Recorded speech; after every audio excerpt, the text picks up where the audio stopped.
নমস্কার বন্ধুরা, কেমন আছেন সবাই? আশা করি সবাই ভালো আছেন, আমিও ভালো আছি।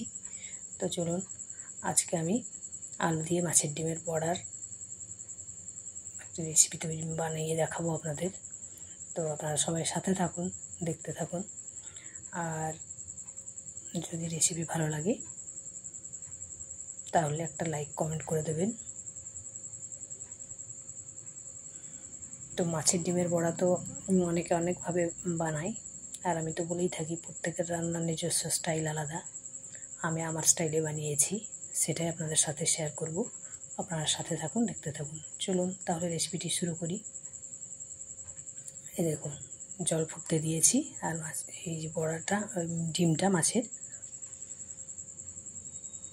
আর তার জলটার মধ্যে দিয়ে দিলাম অল্প একটু লবণ আর অল্প একটু হলুদ গুঁড়ো।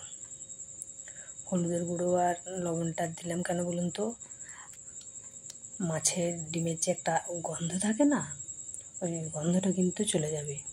এই গরম জলের মধ্যে যদি একবার ধুয়ে তুলে নেওয়া হয়, একটুখানি ফোটাতে হবে, বেশিক্ষণ না, তাহলে মাছের ডিমের যে গন্ধটা সেটা কিন্তু আর থাকবে না। তো দেখুন, গ্যাস অফ করে দিয়েছি। এবার আমি এটাকে জল থেকে তুলে নেব। খুব বেশিক্ষণ ফোটানোর দরকার নেই, অল্প একটু 1 মিনিট মতো ফোটালেই হবে। জল ফুটতে শুরু করবে, ডিমটা দিয়ে 1 মিনিট মতো রেখে তুলে নিতে হবে। এই যে এবার এটাকে ঠান্ডা করতে দেব। এই দেখুন, ঠান্ডা হয়ে গেছে। এবার দিয়ে দিলাম কেটে রাখা পেঁয়াজ, আর দেব কুচানো লঙ্কা। ঝালটা আপনারা নিজেদের প্রয়োজন বুঝে দেবেন। আর দিলাম আদা রসুনের পেস্ট 1 চামচ, বেসন দিয়ে দিচ্ছি 2 চামচ, আর দেব স্বাদ মতো নুন, আর দিলাম হলুদের গুঁড়ো। এবার এটাকে আর কুচনো ধনেপাতা। এবার এই সমস্তটা ভালো করে মেখে নেব। আর ওইদিকে টমেটোটা কেটে টমেটো পিউরি বানিয়ে নিলাম মিক্সিতে। তো চলুন, এবার এটাকে সমস্তটা ভালো করে মেখে নেব, বড়া যেভাবে বানাই আমরা। এই বড়ার রেসিপিটি অত্যন্ত কি বলবো, সুন্দর হয় খেতে আর কি। আপনারা তো বানিয়ে থাকেন, তো এইভাবেও একবার বানিয়ে দেখবেন। এই দেখুন, এবার একটা চামচের সাহায্যে দিয়ে দিচ্ছি। চামচটা নিয়েছি এই কারণেই, কারণ বড়ার সাইজগুলো সব একই রকম হবে, ওই জন্য, আর দিতেও সুবিধা। আর পরিমাণটাও তো বুঝতে হবে না, চামচ থেকে দিয়ে দিলে কি সবগুলোই সমপরিমাণে হয়ে যাবে আর কি। তো এক পিঠ ভাজা হয়ে গেলে অপর পিঠটা উল্টে দিচ্ছি। এইভাবে লাল লাল করে ভাজতে হবে কিন্তু।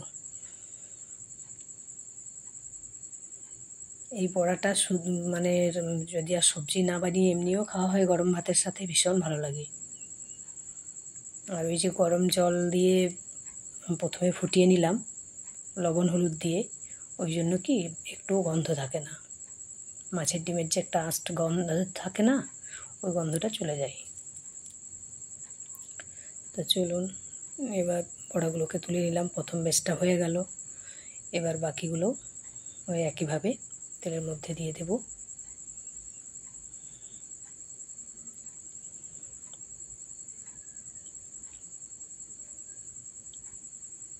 দেখুন, আবারও দিয়ে দিলাম।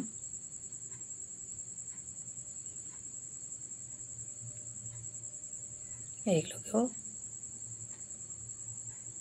ভালো করে উল্টে পাল্টে লাল লাল করে ভেজে তুলে নেব। এই দেখুন, তেলের মধ্যে যখন ফেনা হয়ে যাবে তখন বুঝতে হবে ভেতরে আর কাঁচা নেই, পুরোটাই ভাজা হয়ে গেছে। ফুলেছে দেখুন বড়াগুলো।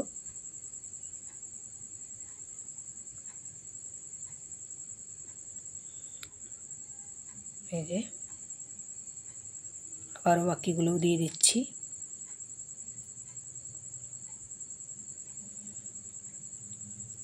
তো সমস্ত বড়াগুলো এইভাবে করে উল্টে পাল্টে ভেজে তুলে নেব। আর টমেটো পিউরি বানিয়ে রেখেছি, আদা রসুনের পেস্ট, পেঁয়াজ সমস্তই রেডি করে রেখেছি, যা যা মশলা লাগবে। আলুটাকেও কেটে রেখেছি, আমি 2টো আলু দিয়েছি। আলুগুলো ডুমো ডুমো করে কেটে নিয়েছি। এবার দেখুন, ওই কড়াইয়ের ওই তেলের মধ্যেই আরও একটু সরষের তেল দিয়ে দিলাম। এবার আমি তেলটা গরম হয়ে গেলে আলুগুলোকে ভেজে তুলে নেব। আলুটাকেও কিন্তু লাল লাল করে ভাজতে হবে। একটু সিম আছে নেড়ে চেড়ে ভেজে নিলে আলুটা সেদ্ধ হয়ে যাবে।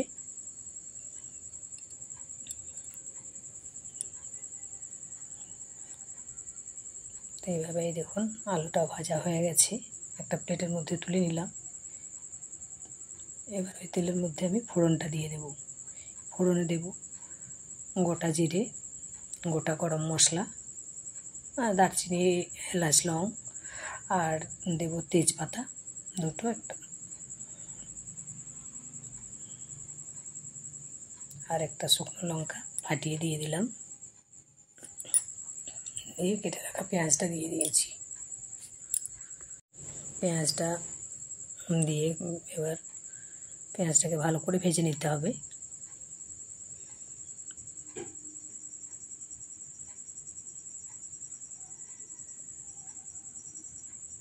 এবার আমি কি বলুন তো লবণটা দিয়ে দেব, তাহলে পেঁয়াজটা খুব তাড়াতাড়ি গলে যাবে। পেঁয়াজটাকে একটু নেড়ে চেড়ে নিলাম, স্বাদ অনুযায়ী লবণও দিয়ে দিলাম। এবার খুব ভালোভাবে পেঁয়াজটা ভেজে নিয়ে বাকি সব মশলা অ্যাড করব।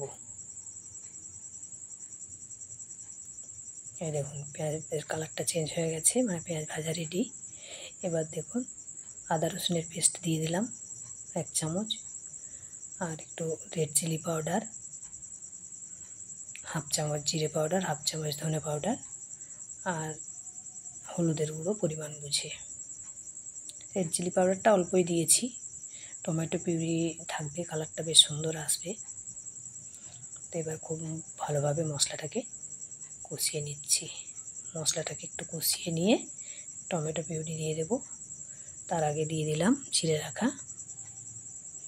কাঁচা লঙ্কাটা, ছোটো ছোটো করে কুচিয়ে রেখেছিলাম।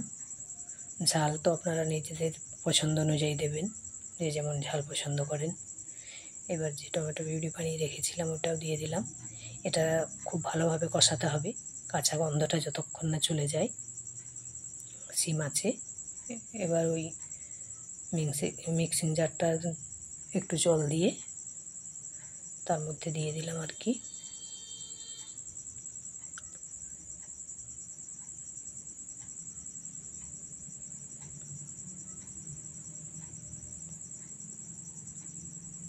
এবার দিয়ে দিলাম অল্প একটু চিনি, স্বাদটাকে ব্যালেন্স করার জন্য।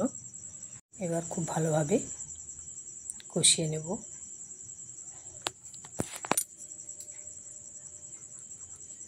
এখন ভেজে রাখা আলুটাও দিয়ে দিলাম।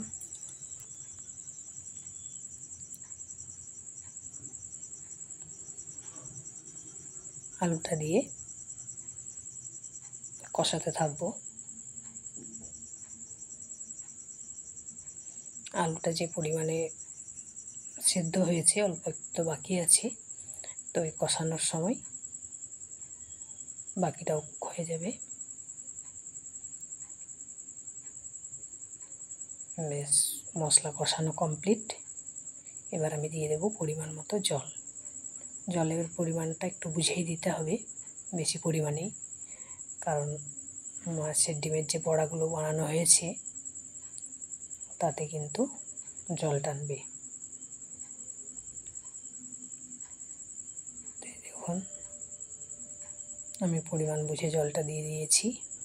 বড়াটা তো বেশ খানিকটাই আছে আর কি, তো বেশি পরিমাণে আছে বলে জলের পরিমাণটা একটু বেশিই দিলাম। এটা খুব ভালোভাবে ফোটানোর পরে বড়াগুলো দিয়ে দিলাম। এবার এটা ফুটে আসলে খুব বেশিক্ষণ ফোটানোর দরকার নেই,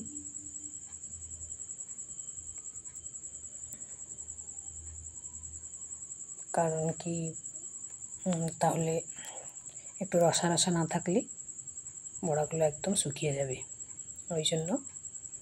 এই দেখুন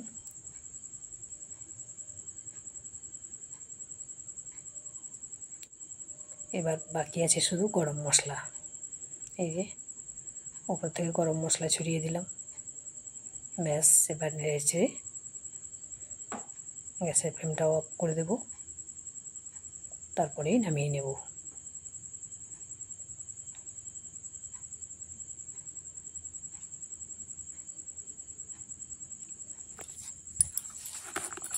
তো যে সমস্ত নতুন বন্ধুরা ভিডিওটি দেখছেন, অনুরোধ রইল চ্যানেলটিকে সাবস্ক্রাইব করে সাথে থাকবেন ভিডিও ভালো লাগলে।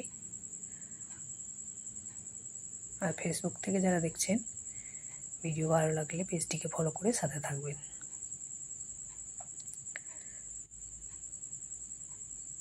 তো এই দেখুন রেডি হয়ে গেল। তো চলুন একটা প্লেটের মধ্যে তুলে দিই।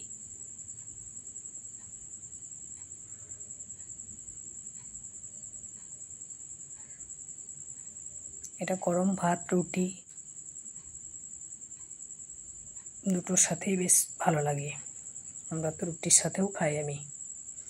তো যাই হোক, চলুন ভিডিওটি তাহলে আজকের মতো এই পর্যন্তই। সকলে ভালো থাকবেন, সুস্থ থাকবেন, সাবধানে থাকবেন। টাটা।